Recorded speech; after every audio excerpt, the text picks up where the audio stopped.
Please select a landing zone. Landing zone confirmed. Roger.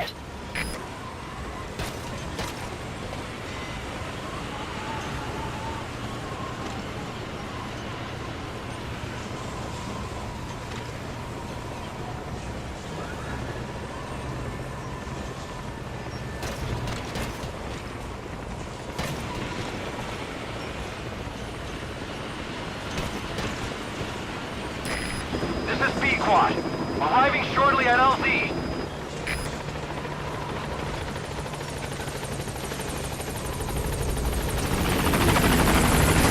This is Pequod, on station at LZ.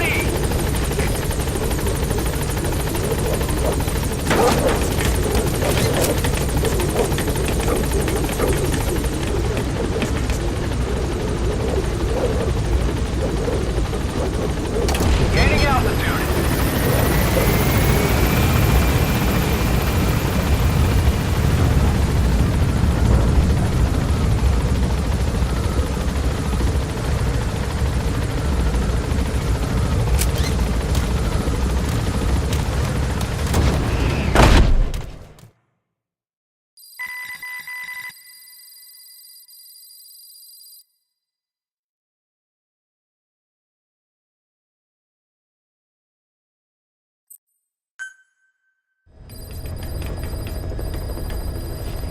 Boss, I've been meaning to tell you something.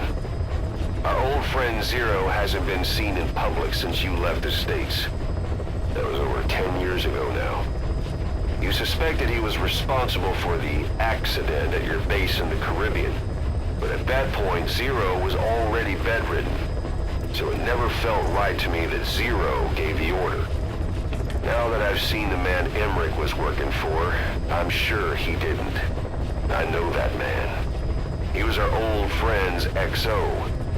A man without a face. Not one you want to look at anyway. Skullface. He's the one who destroyed your base 9 years ago. The unit he commands, XOF, was Cypher's strike force. But he's since split from Zero and used XOF to usurp control over Cypher itself. In other words, the Cypher we're hunting isn't Zero. Beyond Zero is a void that's even darker. Skullface.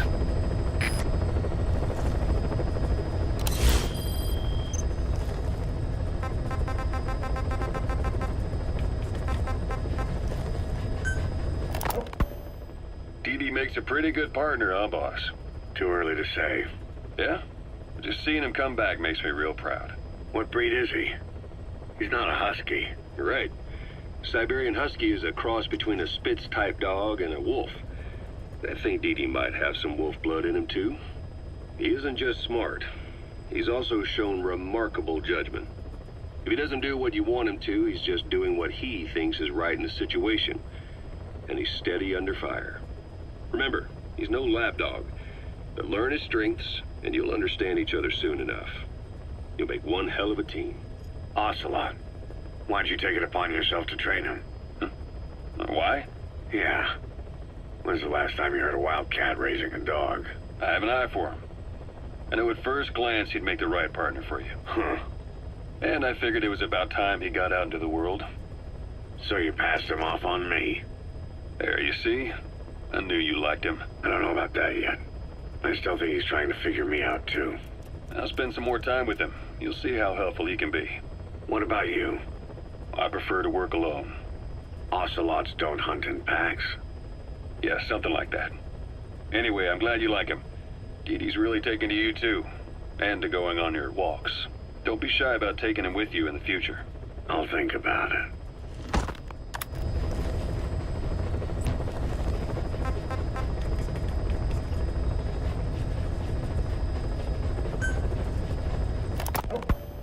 When Quiet first came here, she demonstrated her marksmanship against that enemy fighter plane. It showed she was much more than your everyday crack shot. Hitting a moving target from 600 meters is a challenge, but it's possible with the right training and equipment. But shooting down that missile, that's a world apart from taking out a soldier on patrol. The chopper and the missile were in motion, meaning different vectors at high velocity in three-dimensional space, and she shot an unguided bullet that had to fight air resistance and gravity. All that while the chopper was taking evasive maneuvers. Some of the best target leading I've ever known. She has a superhuman sense of spatial awareness. You put her in a fighter jet, and she'd be an ace right off the bat. Hell, your judgment was top class too. Realizing she could take out that pilot, that's quick thinking. You and Quiet could make a hell of a team. You'd be damn near unstoppable. Quiet is still in her cell. Only a few staff are authorized to go near her. She hasn't tried anything funny, but that's what bothers me most. In particular? What does she have to gain by coming to Mother Base? I first thought she was under orders from Cypher to take you out. She didn't manage it in Afghanistan, so round 2 happens here. So I lighten the guard. And that lock on her door is a joke. You gave her an opening. And? Well, she hasn't killed you yet. And I hate to say it, but she's had plenty of chances. You made me the bait. Poisonous bait. What better? Anyway, she didn't bite. Quiet is keeping her silence. So I'm left with no idea again what she's doing here. We tried communicating with her through writing. That didn't work either. Whether she's illiterate, dyslexic, or just plain stubborn, she won't cooperate. I just don't get it. If she tried to contact the outside, it'd be picked up by our counterintelligence net, but it's clean. There's no sign she's had contact with the staff, the base facilities, nothing. She's almost got the men wanting her to try something, just to find out what she's up to. And she's in there putting on the failed soldier look, all downcast eyes and defeated sighs. But she doesn't kill herself. She can't be trying to leave Cypher and surrender to us. So what's the verdict? This may sound optimistic, but here's how I see it. Quiet came here to fulfill some objective. To kill you, maybe to destroy Diamond Dogs. Whatever it was, before she could do it, something changed her mind. Yes. When I look at her, I sense hesitation. You think she'd betray Cypher? Can't say for sure. I prefer the ones that talk. Anyway, we'll keep her under watch. And we're also looking into those special abilities of hers. You'll be the first to know if something comes up. Why not look in on her yourself once in a while? Rain Right. approaching.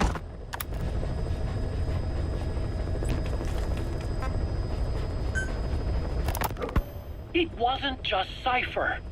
Back in the Caribbean, every eye in the world was turned on us.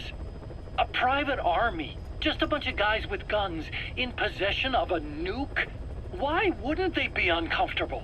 And that's why you made sure the inspection happened. Well, I thought our best move was to prove to the UN through the IAEA that we had no nuke. Of course, I was against us having it in the first place, but that was Snake's decision. The boss wasn't responsible. Well, don't get me wrong, I still believed in Snake. I thought I was making the best decision for all of us, that's all. I figured we should get a third party to exonerate us before proof of the nuke did get out.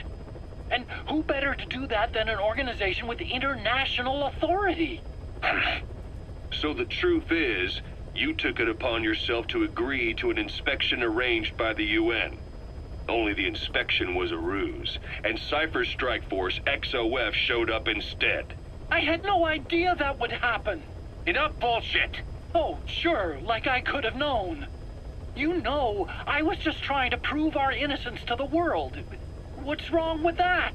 We're not interested in the excuses you thought up. The truth is objective. Just see it from my point of view. You led XOF to the control tower. They seized it, giving them complete control over the base. Moments later, they detonated C4 on the strut legs. Anyone who'd managed to survive was hunted down by the assault force and their choppers. You can't believe I did that on purpose. That was the end of Mother Base. But it wasn't the end for you. How can you... Look, think about it. I lost something too. I built Zeke and it got buried underwater. I am a victim. That raises the big questions. Why were you the only one spared? You got away without a scratch. Why did Strangelove leave the base on the eve of the inspection? You two were close. Strangelove? And how did you manage to build something that surpasses Zeke in every way? Because you did everything they told you. You're the only one who didn't lose a thing. That is the truth. I was taken away against my will.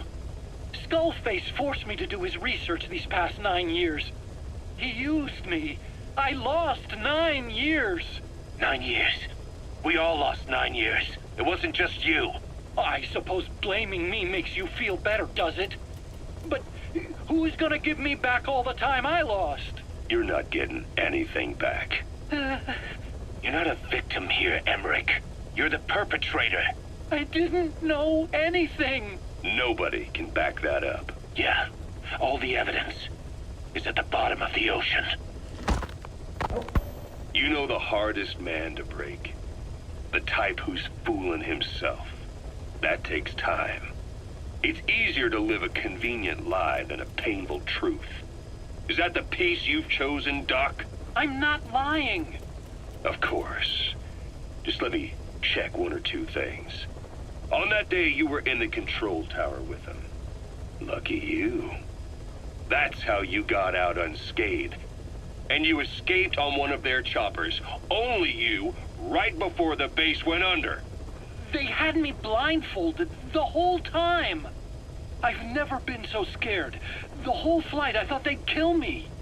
But thinking of you kept me going. My comrades, all the way. And? There was a plane journey, and then we traveled by road. When they finally took off the blindfold, I was in kind of a warehouse, on the floor. Afghanistan, it was that research lab. I couldn't believe they'd taken me halfway around the world. And soon enough, he came. Skullface. He's the one who's really behind that mother base attack. He forced me into that research. What kind of research? He told me to build a bipedal walking tank for the Soviet Union. Like Peace Walker. A system that could fire an ICBM-class nuclear weapon. That's how the Sahelanthropus project got started. Sahelanthropus. Those AI weapons I'd made in Costa Rica were like toys by comparison. A whole world apart from reptilian four-legged crawling and that ridiculous hunched-over bipedal waddling. My design evolved to the dawn of mankind. Sahelanthropus, the first steps towards humanity. An upright bipedal weapon system. Originally, Sahelanthropus was going to be a manned weapons platform. I designed a cockpit in its head, and I planned to fill it with water as a buffering agent. Like how Paz modified Zeke for human control. Don't compare me to some amateur. I designed it for human control from the beginning. The problem was miniaturizing the posture control AI. You remember the reptile pod? The AI that controlled your unmanned weapons. Attaching it externally makes it vulnerable, so this time I wanted it beneath the armor. Meaning I had to make the AI smaller. I got it down to less than 1/10 the size without any loss in computation speed. But it was still too big for the cockpit. There wasn't enough room for the pilot. If I made the head bigger, its body would have to be bigger to support it. Too big to be practical. In the end, human piloting was taken off the table. I tested a remote control system too, but there was the time lag and I wasn't satisfied with its precision either. Plus, it would be useless if the enemy jammed it. So next, I went back to trying an AI-only system. To do that, I had the AI pods recovered from Nicaragua. This was a hybrid AI, a combination of Peace Walker's reptile and mammal pods. The only AIs that had ever successfully operated an unmanned nuclear weapon system. Really? You'd need some help to get that working. Expert help. Did you work with someone? I worked alone. You did that yourself? Well, that's the thing. The AI didn't pan out in the end either. But I did finally get Sahelanthropus walking by folding over its upper body to lower its center of gravity. The first upright bipedal locomotive weapon system in the history of mankind. I guess technically it falls into the anthropoid ape category. I don't see the benefit of having it stand taller. On terrain with significant differences in elevation like Afghanistan, you need a body that's vertically adaptable. That also lets it attack from long range while using mountain ridges for cover. So, making it walk upright was the most important factor in giving it superior height capability. As the name suggests, that was the whole point of Sahelanthropus. But I was being pushed for results. Having the AI mounted externally would have been the fastest way to get it working. I just needed more data so it could maintain its balance. But Skullface refused to wait. He dismissed the idea of AI control and took Sahelanthropus away from me before I could finish it. But it was walking when it came after you. That's just it. I don't understand how Skullface got it to move upright, without a pilot or an AI. And walking at that speed, too. It's beyond anything I could have imagined. This is like the Wright brothers making it to the moon. I'm just as clueless as you are. So this Sahelanthropus, where is it now? I have no idea. All my experiments took place at that cave. I've never seen it anywhere else. Besides, it's still just an incomplete prototype at this point, and nothing but a paper tiger. Even if it can walk, it's far from being a viable weapons platform. It wouldn't be useful in actual battle. Emmerich will remain here at Mother Base for now, but not as a member of Diamond Dogs. I still don't trust him. That work for you? Fine by me. He can't be allowed any contact with staff either. Yeah. A lot of the guys would love some payback for 9 years ago. We still need him alive. But we have to restrict his movements. He can only go where we tell him. And of course, the interrogations will continue. He worked for that skull bastard for nearly a decade. He still has more to tell us. How long are we gonna press him? If our investigation shows he really had nothing to do with the attack, we'll reconsider his place here. But I don't expect that to happen. Remember that water tank-shaped object in Emmerich's lab in the Soviet base camp? The thing that started talking to you like a possessed answering machine. That was a pod built for housing the AI used to control unmanned weapons. You remember, back in '74 in Costa Rica. It was in those machines you fought there. They were designated Pupa, Chrysalis, Cocoon, and Basilisk, and each of them was fitted with an AI unit called a reptile pod. Emmerich created it. It mainly handled the machine's posture control and autonomous behavior. But the Basilisk, aka Peace Walker, also featured a second AI pod. That one was called the Mammal Pod, and it was created by Dr. Strangelove. She tried to recreate the boss's personality through the Mammal Pod, but you pulled out its memory boards. That's when it transferred its own functions to its reptile pod. Just like a human brain compensating for damage by using the remaining healthy parts. The result was a unique entity, a hybrid of the reptile and the mammal. It sank to the bottom of Lake Nicaragua with Peace Walker. But apparently they salvaged it and transported it to that lab. Don't let it deceive you, Snake. It may sound like the boss, but it has neither a personality nor a will. Like Emmerich says, it's just a machine.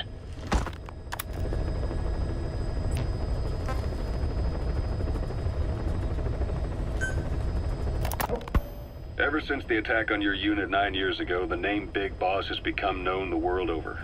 What do you mean? Those of your men who survived traveled far and wide. They fought throughout the world. In fact, they're part of the reason we have all these PFs now.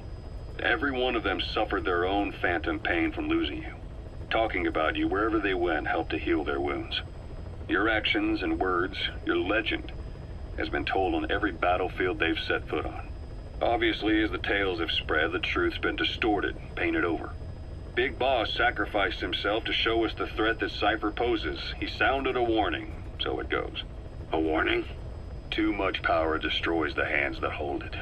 Apparently, you chose to be a living example of that. I never said any of that. The moment any truth is passed on, it starts turning into fiction. The problem is, fiction inspires people more than facts.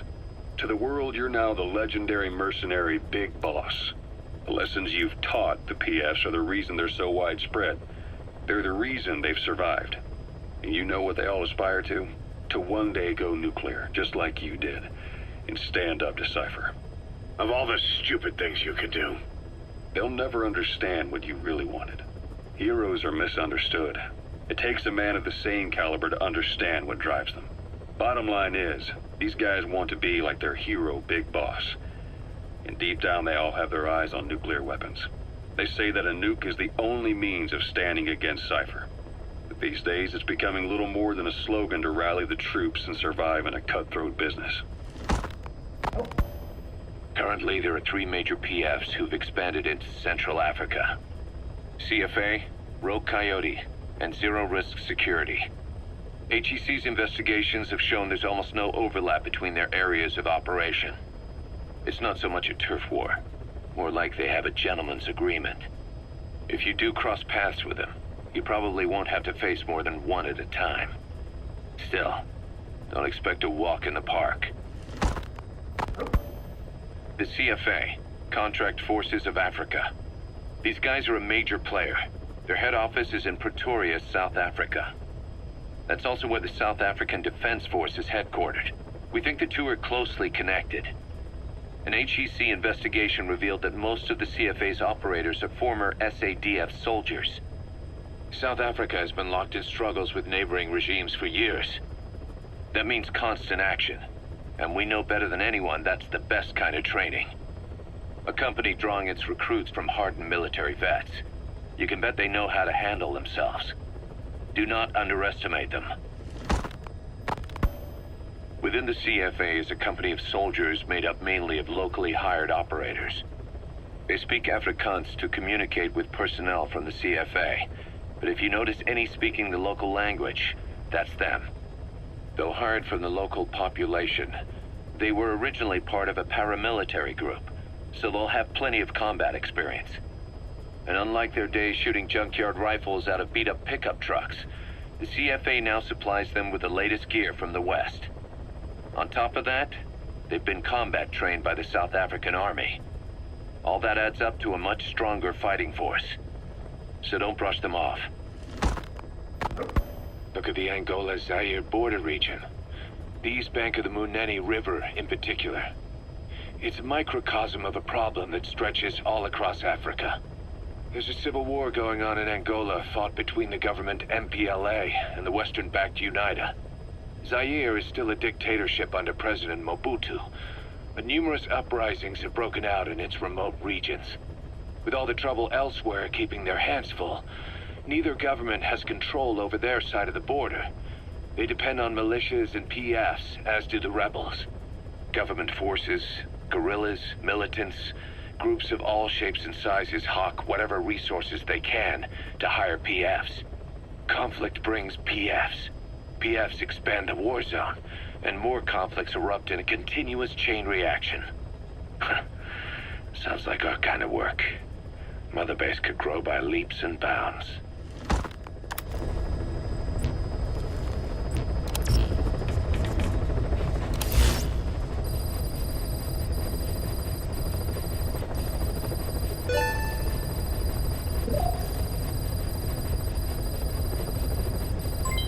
Development project has been added.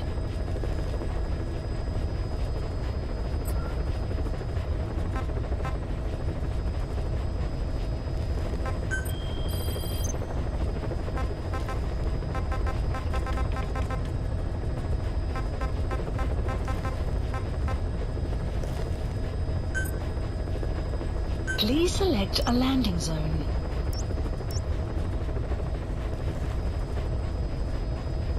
Heading to Afghanistan.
Marker placed.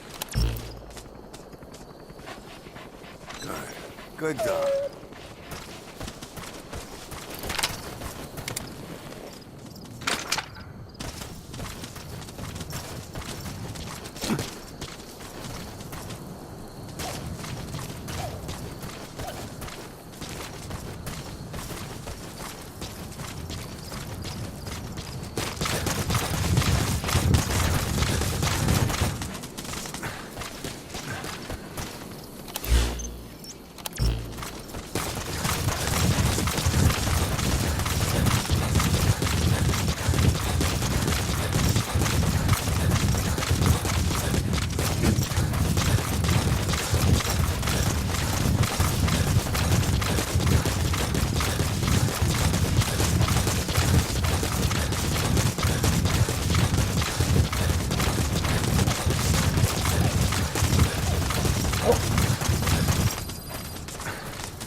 That's the target.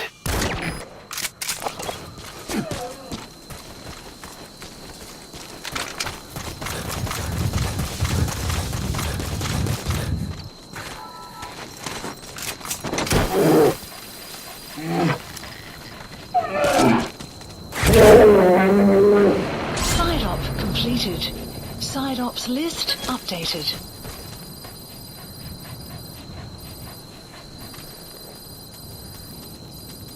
Extraction arrived at Mother Base.